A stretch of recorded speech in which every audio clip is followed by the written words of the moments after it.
Pilar, qué gusto volver a tenerte aquí con nosotros en Guayaquil. Estoy muy contenta, feliz de volverla a saber y muy agradecida de la posibilidad de poder estar en Guayaquil de nuevo, mañana en Cuenca, pasado en Quito.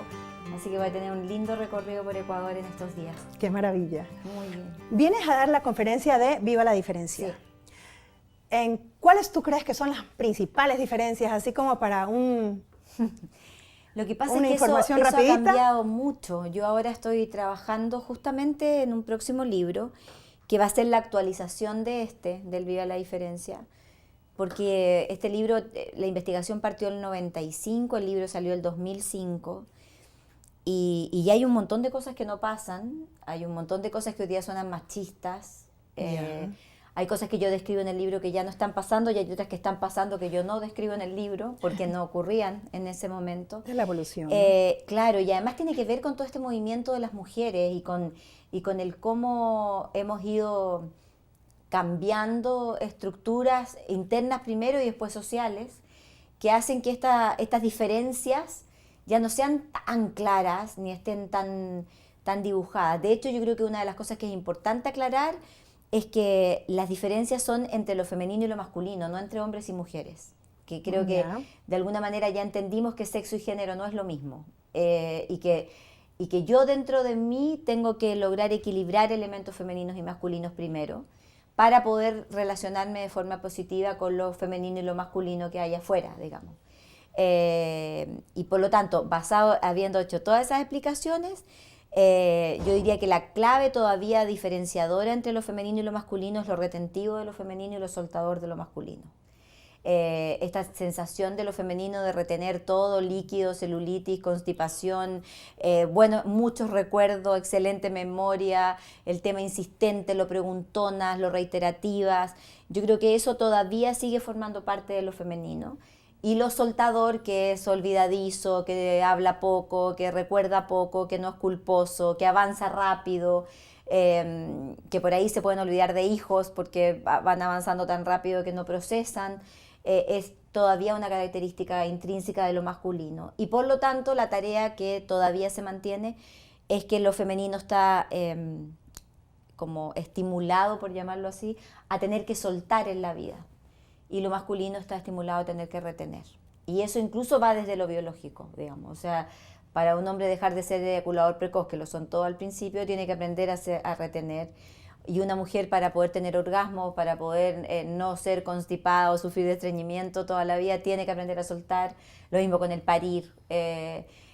Y ahí es donde empieza ya a mezclarse esto, porque en algún momento, por ejemplo, se pensó y se dijo, y yo también lo veía en el Viva la Diferencia primero, que lo femenino era multifocal, lo masculino era monofocal. Esas variables ya se empezaron a modificar y lo modificó el entrenamiento, lo modificó la cultura, el tema del pensamiento mágico, por ejemplo, que es un tema que yo le doy mucho énfasis en el Viva la Diferencia como un elemento estrictamente femenino. Hoy día ya existen miles de hombres que lo tienen, no solamente en la relación de pareja, que probablemente ahí sea más disminuido, pero sí, por ejemplo, en relación a los hijos, que es esta sensación permanente de querer hijos perfectos y de que estos hijos reales son permanentemente generadores de frustración, producto de que no se adaptan a este esquema ideal que yo quisiera para ellos o que me gustaría para ellos.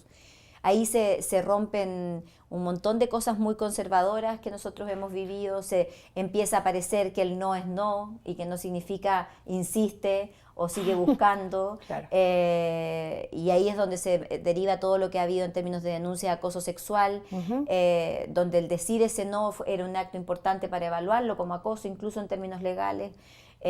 Todo este movimiento del Me Too o del Ni Una Menos en América Latina, con el tema de la violencia de género, también ha ido haciendo más como vigente o presente el hecho de hablar de estas cosas que nos duelen, porque en general como las mujeres somos retentivas, a pesar de ser muy comunicativas, las cosas dolorosas no tendemos mucho a contarlas. Entonces no contamos cuando estamos siendo abusadas, ni cuando estamos siendo maltratadas, ni cuando alguien nos abuse económica o sexual o qué sé yo, a lo largo de nuestra vida. Eso también ha ido cambiando y creo que estamos como en un punto de transición donde yo siento que se produce el desafío de lo femenino en términos de disminuir las culpas, que creo que es un temazo en el tema de las mujeres aún, o de lo femenino en general, de poder aprender a disfrutar más del presente, desde ahí disminuir un poco la queja, que yo creo que ha mejorado mucho en América Latina en estos años desde que yo empecé con el estudio ahora.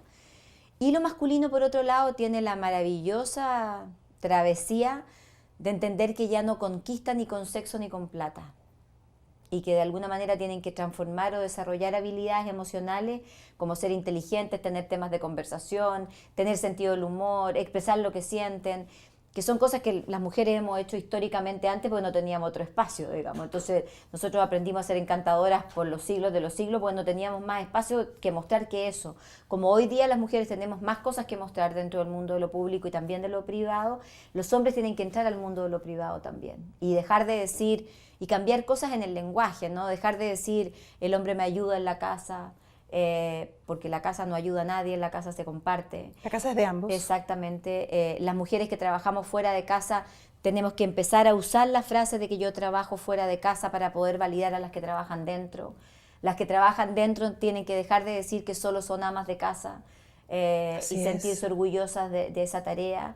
Y aceptando la responsabilidad de esa tarea. Absolutamente, absolutamente. Y el goce también de esa tarea. Y el goce, claro. Porque desde algún lugar lo hemos asumido siempre desde la cosa típica. Del sufrimiento. Absolutamente. Y de la queja, cuando sí. es una maravilla. Sí, la oportunidad de poder criar a tus hijos, eso es una oportunidad. Sí, y eso es como, y yo he ido descubriendo tanto en la actualización del Día de la Diferencia como en del último libro, del Educar para Sentir, del libro más reciente, que es muy judeo-cristiano. O sea, toda esta cosa de aprender solo desde el dolor y que todos los aprendizajes de la vida son a través de la cruz y que el que ama sufre y si el que ama más es porque sufre más y el que todo se aguanta y que esta conexión de amor y sufrimiento que tenemos para construir las relaciones sin duda que es una de las causas que podrían explicar en forma muy profunda el tema de la violencia de género en América Latina.